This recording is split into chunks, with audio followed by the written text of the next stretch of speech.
Tome 3, module 2, étude 2, le périsprit. Ses propriétés et ses fonctions.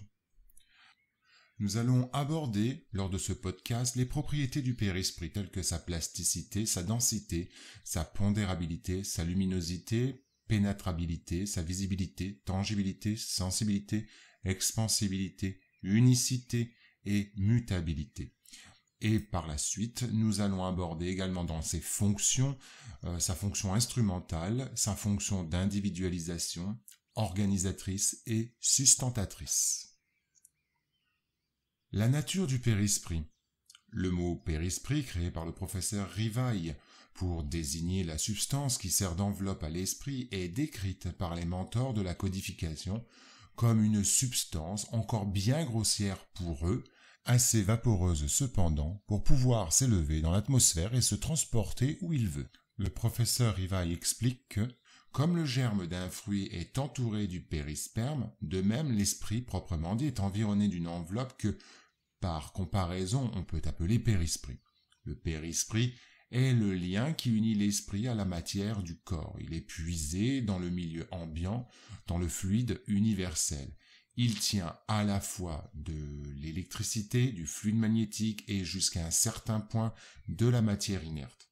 On pourrait dire que la quintessence de la matière, c'est le principe de la vie organique, mais ce n'est pas celui de la vie intellectuelle. La vie intellectuelle est dans l'esprit.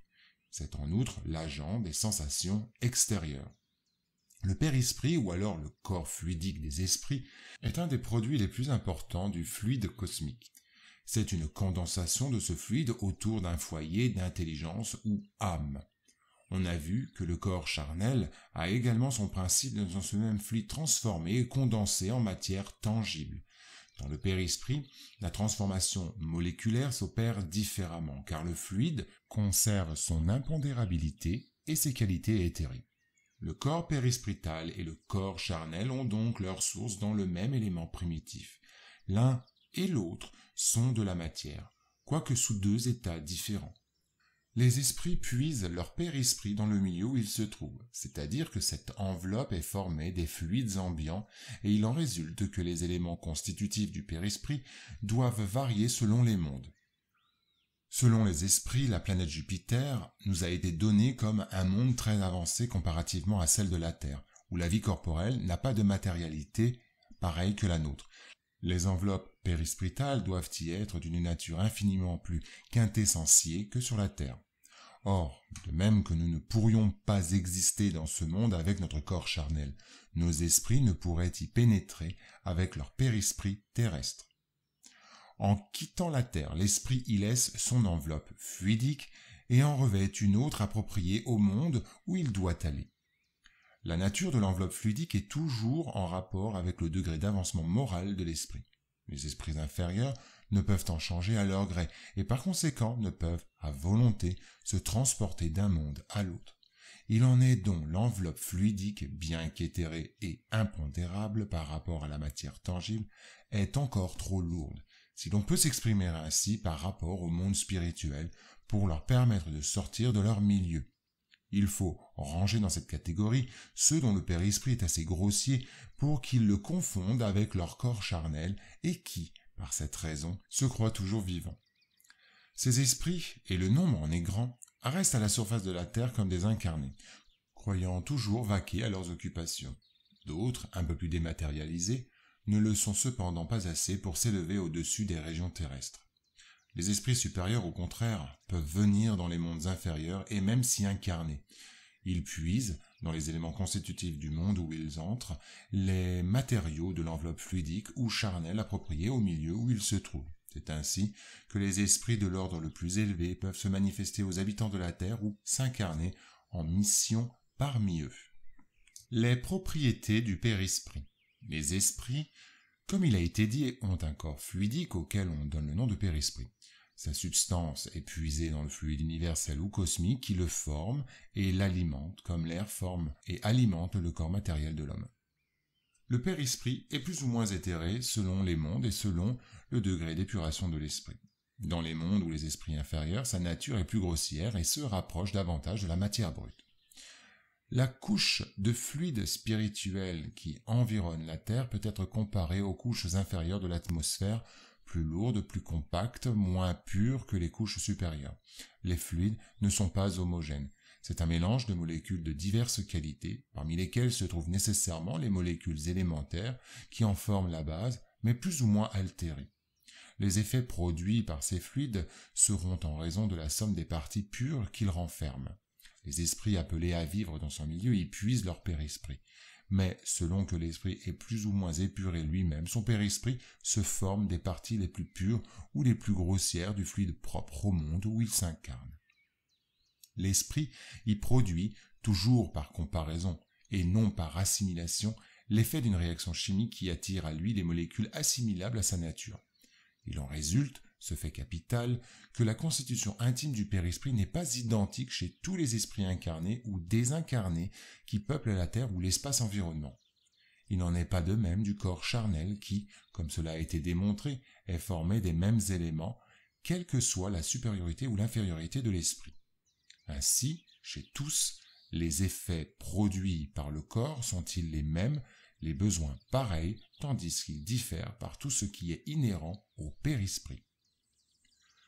Dans des études sur les qualités inhérentes du périsprit, les auteurs incarnés et désincarnés ont identifié, entre autres, les propriétés suivantes: plasticité, densité, pondérabilité, luminosité, pénétrabilité, visibilité, tangibilité, sensibilité, expansibilité, unicité et mutabilité. Regardons la première, la plasticité est la capacité que l'esprit possède de produire des altérations morphologiques dans son périsprit. Emmanuel nous dit que c'est la raison pour laquelle on retrouve en grand nombre de compactes phalanges d'entités libérées des liens physiologiques opérant dans le domaine de la perturbation et de la cruauté, utilisant d'admirables ressources pour modifier l'aspect dans lequel ils s'expriment. Maintenant, la densité, qui est la propriété qui détermine la constitution moléculaire du périsprit. Elle varie selon l'état des mondes. Il paraît qu'elle varie aussi dans le même monde selon les individus. Chez les esprits avancés moralement, il est plus subtil et se rapproche de celui des esprits élevés. Chez les esprits inférieurs, au contraire, il se rapproche de la matière, et c'est ce qui fait que ces esprits de bas étage conservent si longtemps les illusions de la vie terrestre. Ils pensent et agissent comme s'ils étaient encore vivants. La pondérabilité est la propriété liée au poids spécifique du périsprit qui varie selon la densité. Notre position mentale détermine le poids spécifique de notre enveloppe spirituelle et par conséquent l'habitat qui lui convient. C'est une simple question de niveau vibratoire. On comprend donc que l'esprit désincarné puisse se sentir attaché au bourbier de son psychisme dégénéré, qui indique les dimensions ténébreuses, ou se sentir naturellement attiré vers les niveaux supérieurs, selon la condition mentale, c'est-à-dire morale. Maintenant, la luminosité, ou brillance périspritale, a un rapport direct avec l'évolution morale de l'esprit qui, par sa nature, possède une propriété lumineuse qui se développe sous l'empire de l'activité et des qualités de l'âme. L'éclat de la lumière est en raison de la pureté de l'esprit. Les moindres imperfections morales la ternissent et l'affaiblissent. La lumière qui rayonne d'un esprit est ainsi d'autant plus vive que celui-ci est plus avancé. L'esprit étant en quelque sorte son porte-lumière. Il voit plus ou moins selon l'intensité de la lumière qu'il produit, d'où il résulte que ceux qui n'en produisent point sont dans l'obscurité. Passons maintenant à la pénétrabilité, qui est la propriété qui permet à l'esprit de traverser les barrières vibratoires, physiques ou non. Aucune matière ne lui fait obstacle. Il les traverse toutes, comme la lumière traverse les corps transparents. C'est pourquoi il n'est pas de clôture qui puisse s'opposer à l'entrée des esprits. Autre propriété, la visibilité, qui est la propriété du périsprit à se rendre visible. Normalement, nous ne percevons pas le périsprit des esprits incarnés et désincarnés. Les esprits moins avancés perçoivent le corps spirituel de leur père en captant leur aspect général, alors que les esprits supérieurs peuvent scruter l'intimité périspritale des incarnés d'un niveau moindre d'élévation, ainsi que celle des incarnés, en analysant leur disharmonie et nécessité. Passons à la tangibilité, qui est la faculté du périsprit de devenir matériellement tangible. en tout et en partie.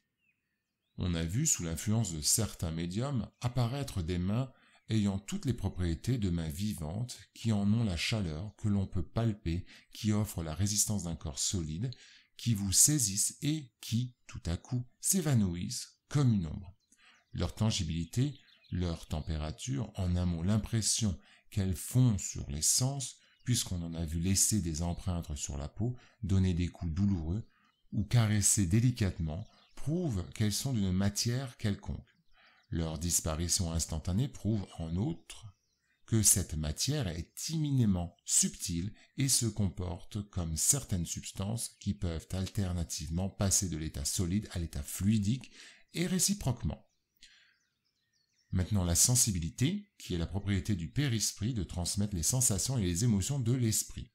Les sensations ne sont pas perçues par un organe ou une structure biologique, telles que dans les corps physiques. Elles sont générales, perçues dans tout le périsprit.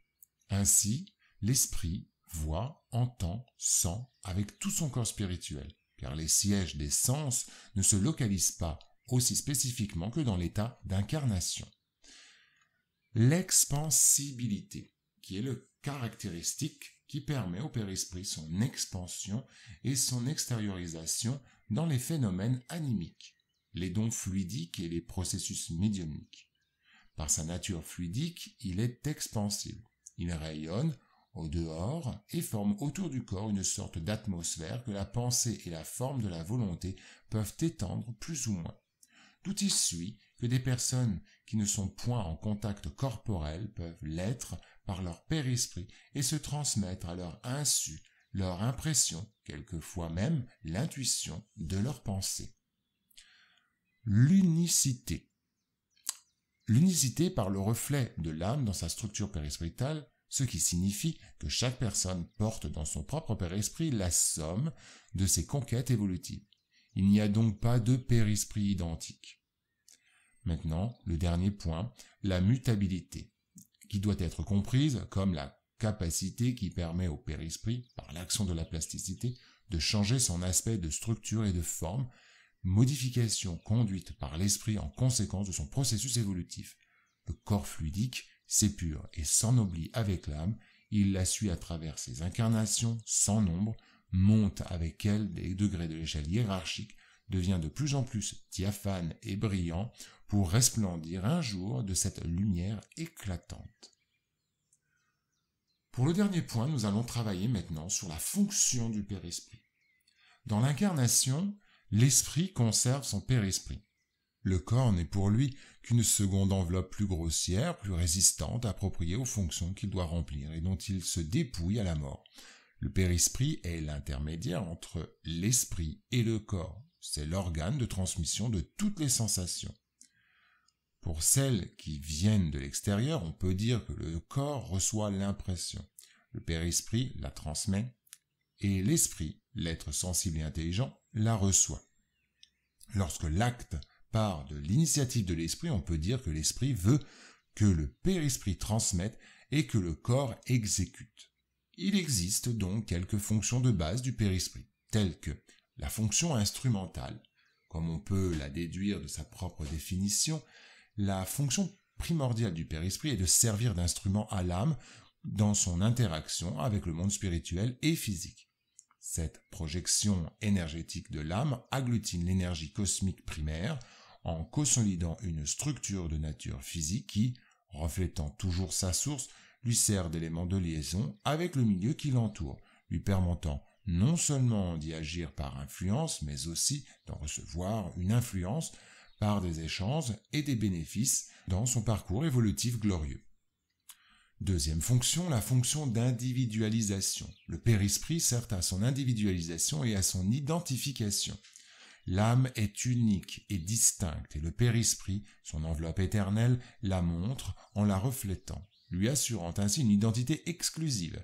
Cette identité, qui traduit ses qualités positives et négatives, se transmet à l'état d'incarnation, au corps physique, mais ce dernier ne le reflète pas toujours entièrement. Troisième fonction, la fonction organisatrice. Cette fonction ne se rapporte pas seulement à la forme, aux aspects anatomiques ou aux particularités. physionomiques de l'être en gestation, mais principalement aux diverses fonctions psychophysiologiques qui régissent sa vie. L'esprit Emmanuel nous enseigne que dans la chambre utérine, le reflet dominant de notre individualité impressionne la structure fœtale ou l'ensemble des principes germinatifs qui nous forgent les bases d'un nouvel instrument physique en y scellant l'orientation vers les travaux que nous sommes appelés à réaliser dans le monde en un temps déterminé. Maintenant, en dernier, la fonction sustentatrice. Elle garantit la vitalité du corps physique, le soutenant de sa formation à sa complète croissance pendant le temps programmé de son incarnation. Cette action, durant la programmation de chaque individu, garantit et conserve l'intégrité du corps physique, comme l'explique Léon Denis, insensible aux causes de la désagrégation et de la destruction qui affectent le corps physique. Le périsprit assure la stabilité de la vie au milieu du renouvellement continuel des cellules. Le périsprit, étant un des éléments constitutifs de l'homme, joue un rôle important dans tous les phénomènes physiologiques et jusqu'à un certain point dans les phénomènes physiologiques et pathologiques. Quand les sciences médicales tiendront compte de l'influence de l'élément spirituel dans l'économie, elles auront fait un grand pas et des horizons tout nouveaux s'ouvriront devant elles. Bien des causes de maladies seront alors expliquées et de puissants moyens de les combattre seront trouvés. Nous concluons donc que notre état psychique est notre œuvre. Notre degré de perception, de compréhension est le fruit de nos longs efforts. Notre enveloppe fluidique, grossière ou subtile, obscure ou radiante, représente notre exacte valeur et la somme de nos acquisitions. Ainsi, l'homme crée lui-même son bien ou son mal, sa joie ou sa peine. Son œuvre est gravée en lui, visible pour tous dans l'au-delà. C'est par cet admirable jeu de choses, simples et grandioses à la fois, que se réalise dans le monde et dans les êtres la loi de causalité et de la conséquence des actes, loi de cause à effet, qui n'est autre que l'accomplissement de la justice.